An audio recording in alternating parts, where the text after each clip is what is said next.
علی بھائی اگلا سوال ہے کہ ہمارے اکثر علماء کرام پبلک میں اور گفتگو کرتے ہیں اور پرائیویسی میں کچھ اور، تو کیا یہ کھلا نفاق نہیں ہے؟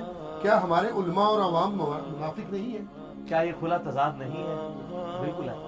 یہ جو کرتے ہیں نا اتنی جرت پیدا کریں کہ ان سے بھی جا کے پوچھیں. صحیح. مجھ سے کیوں پوچھ رہے ہیں؟ ان سے پوچھیں جو یہ کرتے ہیں. مجھ سے دوسرا حصہ پوچھا جا سکتا ہے کہ کیا یہ منافق نہیں ہے؟ تو یہ عملاً تو منافق ہے جی، لیکن ان کو ہم عقیدے کا منافق نہیں کہہ سکتے، کیونکہ عقیدے کا تعلق دل کے ساتھ ہے.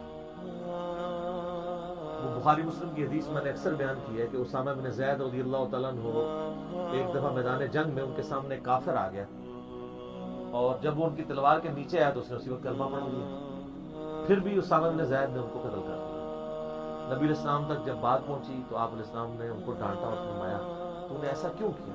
انہوں نے کہا یا رسول اللہ اس نے ڈر کے کلمہ پڑھا تھا. آپ نے فرمایا تو نے اس کا دل چیر کے دیکھ لیا؟ اسامہ تو اس وقت کیا کرے گا جب وہ شخص کلمہ پڑھتا ہوا اللہ کی بارگاہ میں کھڑا ہو جائے گا؟ اسامہ تو کیا کرے گا؟ اسامہ اس وقت تو کیا کرے گا؟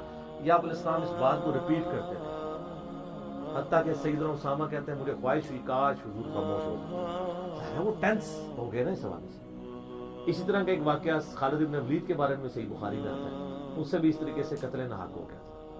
تو یہ لوگوں کے اوپر اس طرح کے فتوے ہم نہیں لگا سکتے کہ کوئی شخص منافقت جو ہے وہ عقیدے کے طور پہ کر رہا ہے. عملاً ہم اس کو بتا سکتے ہیں بھی منافق کہے بغیر، یہ صرف اس کو بتائیں گے یہ عمل منافقانہ ہے، کیونکہ دل کا تعلق تو وہی کے ساتھ ہے. وہ تو نبی علیہ السلام نے بھی ظاہری کلمے کا لوگوں کا احترام کیا ہے. بخاری مسلم میں آتا ہے نا، ذوالخویسرہ تمیمی نے آ کے نبی علیہ السلام کو کہا تھا اتق اللہ یا محمد، اے محمد اللہ سے ڈر اور انصاف کر. نبی علیہ السلام غصے میں آ گئے. آپ نے اگر میں انصاف کرنے والا نہیں تو اور کون ہوگا؟ سیدنا عمر نے کہا اجازت ہے یا رسول اللہ اس منافق کی گردن اتارو. آپ فرمایا چھوڑ دو، لوگ کہیں گے اپنے صحابہ کو قتل کرواتا ہے، کیونکہ ظاہری کلمہ تو اس نے پڑھا ہوا تھا. تو ظاہری کلمے کا احترام نبی علیہ السلام کے زمانے میں تھا، جبکہ وہی کی تائید بھی آ سکتی. آج تو ہمیں وہ بھی نہیں ہے، تو آج تو ہمیں زیادہ احترام کرنا چاہیے. ہمیں تو بالکل نہیں پتا، اور ماشاءاللہ یہاں پہ تو ہر فرقہ دوسرے کو اسلام سے نکالنے کے لیے بیٹھا ہوا ہے. تو آپ رسک لے سکتے ہیں؟ بالکل نہیں لے سکتے.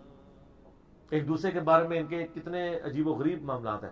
البتہ آپ یہ ترغیب دلائیں گے کہ یہ عمل جو ہے نا وہ منافقانہ ہے. اس ٹرم کو بھی سمجھ لیں. ایک ہوتا ہے اعتقادی منافق جو عقیدے میں منافقت رکھتا ہو، یعنی اندر سے کافر باہر سے مسلمان، وہ آج کی ڈیٹ میں کسی کو نہیں ہم کہہ سکتے. اور ایک ہوتا ہے عملی منافق، وہ آج کی ڈیٹ میں ہمیں پتہ ہے آلموسٹ مسلمانوں کی اکثریت عملی منافق ہے، لیکن پھر بھی ہم ان کو عملی منافق نہیں کہیں گے، صرف ان کی غلطی ان کے اوپر ہائی لائٹ کریں گے. جیسا کہ میں نے کئی دفعہ بتایا کہ بخاری مسلم کی کئی احادیث اس پر گواہ ہے.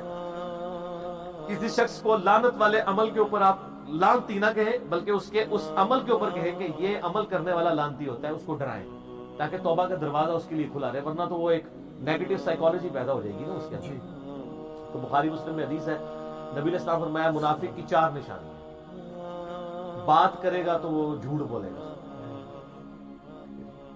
امانت رکھی جائے گی تو خیانت کرے گا، اسی طریقے سے کبھی معاملہ والا کسی کے ساتھ ہوگا معاملہ تو وہ گالی گلوچ کے اوپر اتر آئے گا. تو یہ والی خرابیاں تو ہمارے مسلمانوں کے ہاں پائی جاتی ہیں. معاملے میں گالی گلوچ کے اوپر بھی اتر آتے ہیں، امانت میں خیانت بھی کرتے ہیں، جھوٹ بھی بولتے ہیں. عملاً مسلمانوں کی اکثریت اس وقت منافق ہے. عملاً منافق، اعتقاداً نہیں. اعتقاداً مسلمان ہی ہے، لیکن عمل کافروں اور منافقوں والا ہے. تو ہم ان کو یہ بتائیں گے کہ یہ بیماری منافقت کی بیماری ہے، اس کا علاج کرو. یہ عمل آپ کو دوزخ میں لے جائے گا. اس سے پھر وہ معاملات چلتے رہے. تو علماء کی یہ حقیقت بات ہے. علماء کیا عوام الناس کی اکثریت بھی عملاً منافق ہے، لوگوں کو صحیح بات بتانے کے لیے تیار نہیں ہوتے. اکثر لوگ تو فی البدی یعنی گالی گلوچ پہ اتر آتے ہیں. فی البدی جھوٹ بولنا ان کے لیے آسان ہو جاتا ہے، غلط بیانی کرنا آسان ہو جاتا ہے، اپنی غلطی ماننا مشکل ہو جاتا ہے. واضح قرآن و حدیث سے بھی کوئی بات دکھا دی جائے تو وہ کہتے ہیں نہیں جی نہیں، یہ آپ کو سمجھ نہیں آئی ہے، میرا تو کہنے کا مطلب یہ نہیں تھا، یہ تھا.